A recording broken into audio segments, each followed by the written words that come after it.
Hi friends, పాలకూర ఫ్రైని ఇలా ఒకసారి ట్రై చేయండి. చాలా చాలా బాగుంటుంది. 2 కట్టల పాలకూరను శుభ్రంగా కడిగి చిన్నగా తరిగి పెట్టుకోవాలి.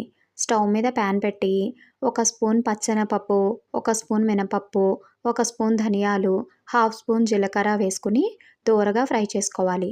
అవి దోరగా ఫ్రై అయిన తర్వాత 5, 6 ఎండుమిర్చిని వేసి 1 నిమిషం పాటు వేయించుకుని 1 స్పూన్ నువ్వులు, 5, 6 వెల్లుల్లి రెబ్బలు కూడా వేసుకుని మరొక నిమిషం వేయించుకుని చల్లారిన తర్వాత పొడి చేసుకోవాలి. మరలా అదే ప్యాన్లో సరిపడా ఆయిల్ వేసుకుని ఆవాలు వేసుకుని వేయించుకోవాలి.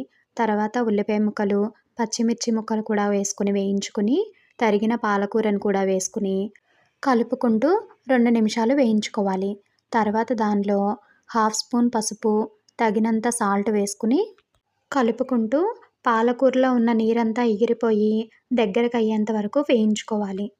ఇక్కడ వీడియో క్లిప్లో చూపిస్తున్నట్లుగా దగ్గరకు అయిపోయిన తర్వాత ముందుగా పొడి చేసి పెట్టుకున్న మిశ్రమం అంతటిని పాలకూరలోనికి వేసుకుని బాగా కలుపుకోవాలి.